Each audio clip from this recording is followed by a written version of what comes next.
Today we're going to be talking about bolt guns, but before I get into that, I want to say thank you for 10,000 subscribers. I also want to say thank you to my great friends Joshua and David, who are able to help out on occasion. They're my shooting buddies. These are very difficult videos to produce. I make these 99% by myself. So thank you so much for 10K. I look forward to more, but right now we're going to talk about the Franchi.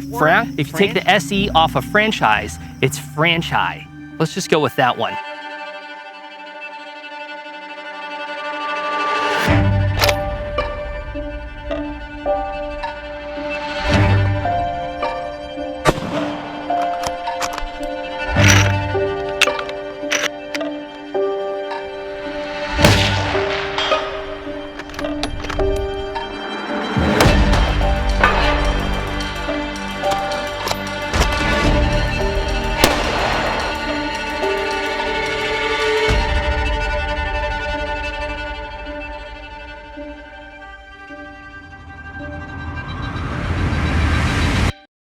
I was at the NRA gun show in Indianapolis this year, and I was passing the Franchi booth. And in the sea of Italian imported shotguns, blaze orange and camo print, something caught my eye, something out of place. It had a much more aggressive shape, a muzzle brake, flip-up sights, aggressive texture, a longer rail for scout rifle scopes, a 10-round ACIS magazine, and looks to kill. And I thought to myself, what is this thing doing here?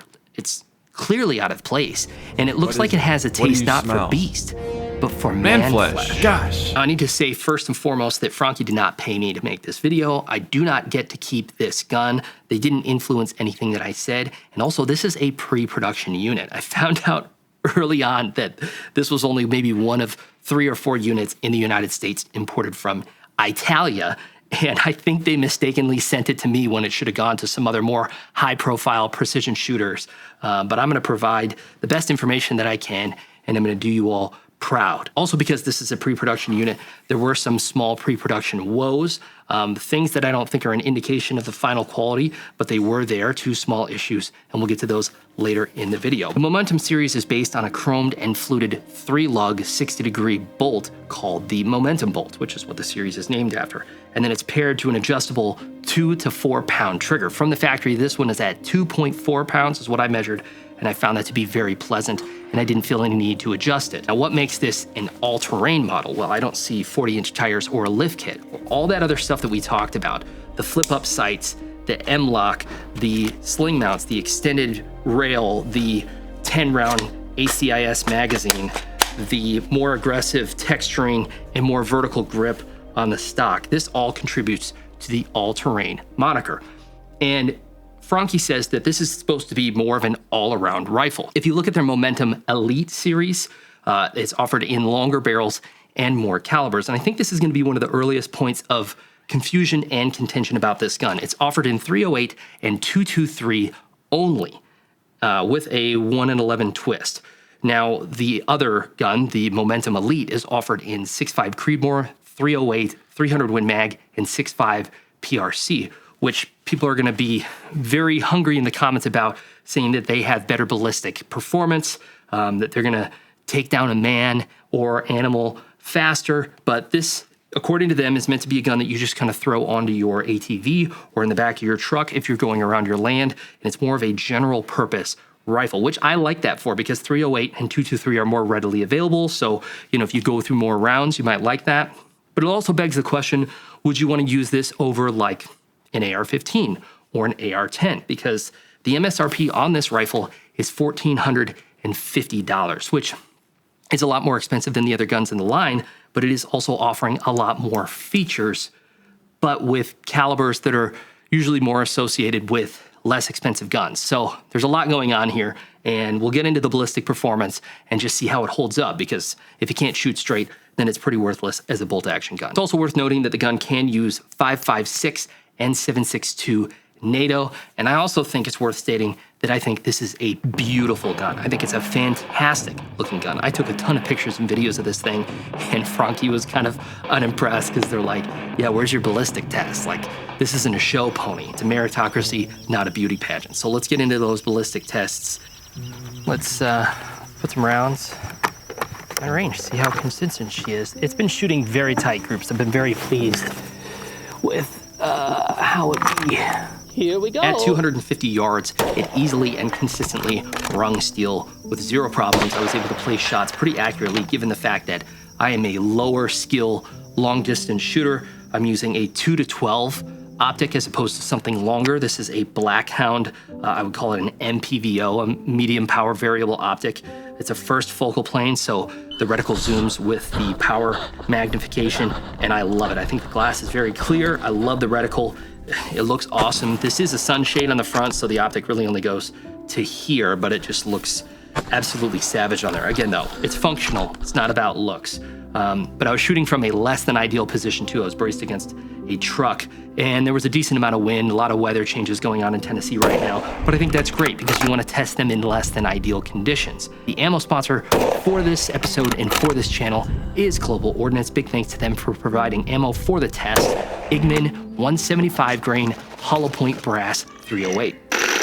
It performed very reliably, very consistent, and I found it to be very accurate, so make sure to check them out. They're constantly running deals on pistol, shotgun, and rifle ammo of various calibers and giveaways for other fun, spicy bits. The ammo performed great. I did notice a few sticky bolts after firing that could just be from a little bit softer brass, and I put about 350 rounds through it total with no malfunctions to speak of. So it was accurate and it was reliable, and you can probably stop watching after this because that's probably what you want to know about a gun like this for an all-purpose gun. Now, let's talk about that all-purpose. First, let's thank the channel sponsor, X-Star USA, maker of fine polymer goods based out of Arizona. They're great folks. I love working with them.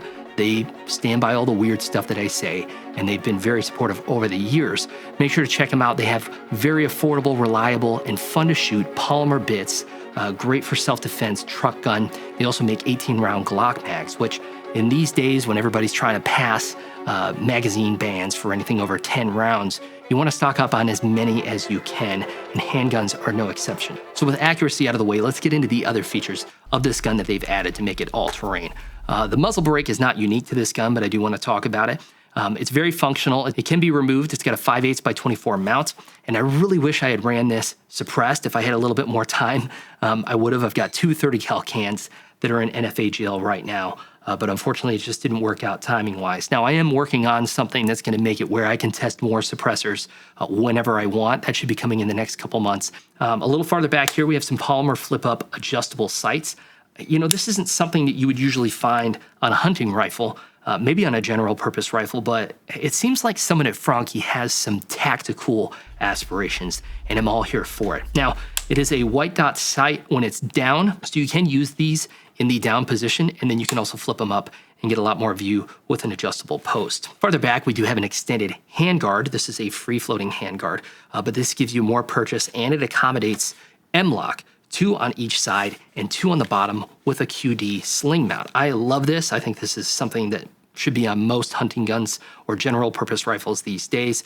I love slings that have QD, and I hate swivel stud slings. These are very effective. I was able to mount a bipod on this, and I love bipods that are more in line with the barrel, and it had plenty of real estate to fold up and not be extended past the barrel. I do wish that they had one more slot further back here. You can see I have a Swiss Arca rail on here, which was not very effective because it's just too far forward. You can brace on it, but one more back here would have been great because if you have something, you know, like an ammo, reserve ammo here, you know, those tripods that have a bracket instead, those will keep you from having this there. I mean, it's Velcro. You could just take it off, but man, if they can just include one more row right there, that would be awesome. This is also a flatter base handguard compared to the Momentum Elite, and that just makes it easier for setting on, you know, various platforms, whether it's the back of a truck, the back of an ATV, just whatever you can find. This is meant to be a rifle that you throw in a truck or on an ATV or on your back and you run around and take care of business. The texture's great. It fits in the hand very nicely, and it extends back into some thoughtful contact points around the magazine as well. So let's talk about this. This is an ACIS Magpul 762 by 51. This one's all polymer. It's lightweight. It's very easy to load, and it fed very reliably. It has a nice little push ambi release on the bottom right there that you can easily get with your index finger. Now up top here, we have an extended Picatinny rail. This is meant to accommodate a wider degree of optics. You know, you could run a red dot far up here if you wanted, but let's say you have a scout rifle style scope that has a longer eye box or eye relief on it. Those are meant to be mounted farther forward. And I mean, I think it would look awesome on this. Again, I really love this 2-12 Blackhound that's on here, but I do wish that I could have mounted it a little farther back. That's just the design of the scope and not any issue with the design of the gun. The bolt has very smooth throw. I broke it in with a lot of extra rowing. And then, like I said, I put about 350 rounds through it. Safety is easy to engage. The trigger has a very nice, crisp break. And I had no issues with it mechanically. The texture on the grip, especially this grip having a more vertical stance to it, I found to be very pleasant, especially as I was walking around. If you tuck this thing under your shoulder to drop the mag and put another one in, it's nice to have that very grippy and confident texture, and then somewhere that you can kind of hold it cusped under your armpit. If you try to do it like this, you can, but it's going to be very hard to hold it here and then get your finger in place and then change it out. So that's worth noting. And then in the back here, we have a nice cheek riser. This is adjustable. You can buy higher or lower cheek risers in addition to extended or less extended butt pads. The butt pad did a good job of absorbing recoil, has a nice texture on the back to keep it in place, and it's right next to these thoughtful sling QD mounts, one on each side. Now let's get to the small issues that I had with this gun, and then we'll talk about price and whether I think it fulfills its purpose. So the first issue that I had was that this M-lock slot up here came loose. Now, I'm not hugely surprised by that. This is a pre-production unit, and this chassis is quite a bit different than the other chassis offered in the Momentum line. And I also had a bipod on here that I kept extended out as I ran around, and I've got my QD sling on here. So this M-lock slot here has significantly more torque and shenanigans going on than these other ones here. So I could have easily pulled the chassis and tightened this up. I think it was like 50 pounds of pressure is what it needed, and had it done and ready to go. But Franchi asked me to leave this as it was so that they could take a look at it and make sure it's not going to be something that's in the other production-ready rifles. The other issue I had was that after about 300 rounds, this cheek riser started popping off really easily. Now, this is supposed to come off. It's got a spring clamp right here and a little notch so that you can change them out, but this was falling off maybe every third or fourth round when I was shooting. It was popping off very easily, which it's not meant to do. Again, I love this size right here, so if I owned this gun, I would have just super glued it on there and been done with it. And it's not a problem or anything that I would have felt, a lack of confidence repairing myself. But we do have to ask, for a rifle that's chambered in .308 and .223, and it's kind of an all-purpose, take it with you everywhere, it's 7.5 pounds, so it's not too heavy rifle. It sounds a lot also like something that could be fulfilled by an AR-15 or an AR-10. So, why would you pick something that's $1,400 like this over like a mid to upper mid-range AR-15? And I think maybe that might come down to the, just rock solid reliability and simplicity of bolt action. If you're gonna be crawling through swamps and you're in all sorts of weather and you don't want something that's gonna, oh, I forgot to put the dust cover up and now it's all jammed up, and you want something that's just gonna be laser accurate, that might be a reason to go for the bolt action. So I definitely think it makes a case for itself. I'll be interested to see what the street prices are, because typically MSRP is not a real indication. 15% off what you would see on a street price for a gun like this. Thanks for watching, and remember that your children are your greatest mission. Your family, I've said before, is your greatest mission, but specifically your children. My wife and I recently started homeschooling our kids because I finally got to the point, even though my son had a great kindergarten experience and had a great teacher, I just can no longer trust the mass production of education by a country that typically hates the beliefs that I have and wants to get them out of the education and replace the things that are the exact opposite with as much immediacy as possible at the expense of my tax dollars. I'm not trying to shame anybody that can't, but if you've been questioning homeschooling your kids, I would just say, do it. Do not outsource the educating, raising, and most importantly, just the time spent with your children. You're gonna regret it when you're older, and they're gonna regret it when they don't have good foundational beliefs set into them through time. Love you guys. Don't stay safe out there. Be dangerous out there and speak truth no matter what anybody threatens you with. They can kill the body, but they cannot kill the soul. before we go to, I just want to give you a little sneak peek on some of the other stuff that I'm working on in the near future here. I'm going to be doing a comparison video between the Tavor X95, which I compared to an AR-15, and I love that platform, but I do kind of loathe the lack of modularity or compatibility that it has with any other weapons platform. So I'm going to be comparing it to this. Well, use your imagination. That's going to go in there, and then